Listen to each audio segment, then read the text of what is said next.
একটা জিনিসকে সরাইয়া ধরেন এই জায়গাতে আগে যারা একটা ভাঙা ঘর ছিল যেটা ছিল এটাকে এখান থেকে সরাইতে হলে পরিশ্রম করতে হয়েছে না?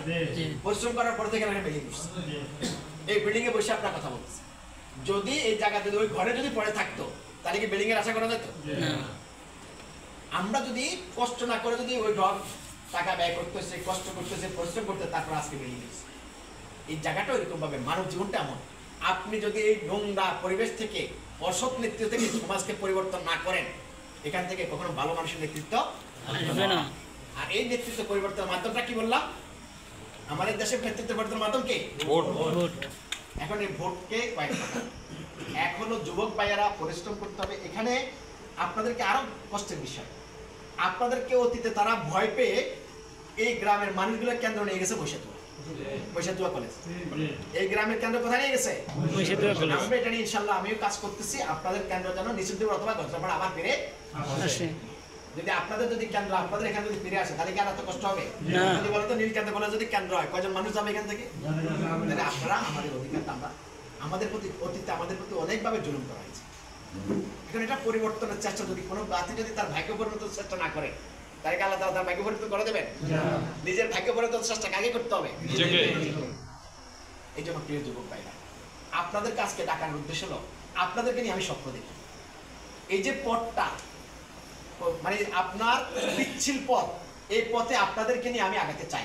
কারা কারা এই পথে আগাইতে চান যে আমার সাথে দেখি? পারবেন তো ইনশাআল্লাহ?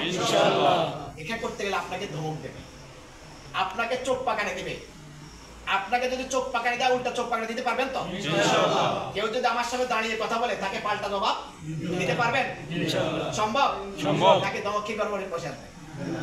আপনারা যদি ঐক্যবদ্ধ হন, আমার বিশ্বাস এখানে কেউ কথা বলার মতো সাহস পাবে। আপনারা যদি শুধু সংঘবদ্ধ থাকেন, ওয়াতাসিমু বিহাবলিল্লাহি জামিআন ওয়ালা তাফাররাকু, সংঘবদ্ধ যদি আল্লাহর রাজ্যকে ধারণ করেন, তাহলে এখানে বিকল্প কেউ এখানে সাহস করবে না। আমার কথা কি মিথ্যা বলছি আমি? এটা আপনাদের দিকে আমি তাকিয়ে আছি। আপনারা আজকে যারা আছেন, আমার বিশ্বাস আমাদের শুধু এই কয়েকজন যুবক নয়, আমার জানা মতে আপনারা আজকে যারা এখানে আছেন, আপনাদের বাইরেও আমাদের না হলে আরো 50 জন যুবক আছে যারা প্রবাসী, এবং নির্বাচনের সময় আমাদের সকল বাইরে ইনশাআল্লাহ সকলের সাথে আমাদের কথা হচ্ছে। আমাদের একটা ভালো একটা বেস আমাদের এখন এখানে আছে। আর আপনাদের এখন কাজ কি? আপনাদের কাজ হলো আপনার মাকে আপনি দাওয়াত, আপনার বাবাকে আপনি দাওয়াত, আপনার চাচাকে বলবেন, আপনার শাশিকে বলবেন যে সারা জীবন তো অনেক কিছু দেখছেন। আপনারা এখানে যারা আছেন বলেন তো, গত এই যে 17 বছর কারা কারা ভোট দিতে পারছেন? দেখি ভোট দিতে পারছেন কেউ? আমার যে অধিকার, ভোটের অধিকারটুকু কি করা হয়েছে? আমার ভোটের অধিকার যখন এই আন্দোলনের মাধ্যমে আমি ফিরে পেয়েছি, আমাকে এটাকে একজন ইসলামের পক্ষে, আমার জীবনের প্রথম ভোটটা কিসের পক্ষে হবে? ইসলামে। আমার কোনো আদর্শ, আমার কোনো প্রথম জীবনের প্রথম আমার সংগ্রামটা যেন কোনো বাতিলের পক্ষে না। নির্বাচন আসতে অনেক চাকচিক্য দেখে আপনাকে অনেক সুন্দর সুন্দর কথা বলে, কিন্তু আপনাকে মনে রাখতে হবে প্রিয় ভাই, দুনিয়াটাই আমাদের আসল জায়গা নয়। আমাদের আসল জায়গাটা কোথায়? আমরা সেদিন সফল কাম হতে পারবো যেদিন আমরা আল্লাহ সন্তুষ্টি, আল্লাহকে সন্তুষ্টি আমরা জান্নাত অর্জন করব। আমরা যদি আপনাকে অনেক চাকচিক্য দেখাবে, মরিচিকা দেখেন না, ধোকা মনে হচ্ছে যেন এই যে আমরা অনেক সময় আমরা ছোটবেলা যেটা দেখতাম যে আমি হাঁটতেছি, ছাদও মনে হয় কি করে আমার সাথে, এরকম গল্প সমাজ জীবন আছে না? আমি যেখানে যাচ্ছি চাঁদটা মনে আমার সাথে যাচ্ছে। আসলে কি চাঁদ আপনার সাথে যাচ্ছে? জায়গায় আছে, আমি আমার এরকম ভাবে আপনাদেরকে নানান ভাবে মরিচিকা দেখিয়ে দেখিয়ে, লোভ দেখিয়ে দেখিয়ে আপনাদেরকে নানান ভাবে আপনাদের হয়রানি করার চেষ্টা করে যুব সমাজটাকে ধ্বংস করে দিচ্ছে নেশা দিয়ে। আমার বিশ্বাস আপনারা যদি একটিভ থাকেন, এই ওয়ার্ডে কমপক্ষে নেশা প্রবেশ করতে পারবে? যে পরিবারে নেশা ঢুকে ওই পরিবারের মতো কষ্ট, দুর্ভাগা আর কোনো পরিবার হতে পারে না। প্রিয় যুবক ভাইরা, আপনারা যা ইচ্ছা তাই করতে পারেন।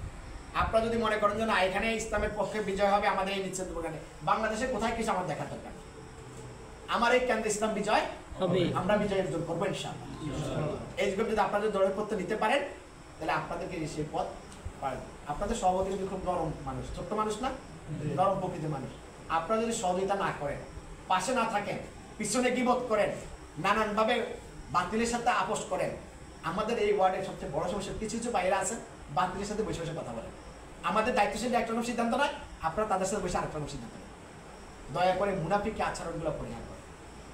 দুনিয়াতে কেউ আপনার পরিচয় দেখুক বা না দেখুক, কে দেখে? আল্লাহ। আপনি কি করেন না করেন আপনার অন্তরের খবর কে জানে? আল্লাহ। আপনি কি এখানে এসে কি বলেন না বলেন, আপনি কি কারণে আসছেন কে জানে? আল্লাহ। আমরা জানি? কেউ জানে না। আল্লাহকে ভয় করুন।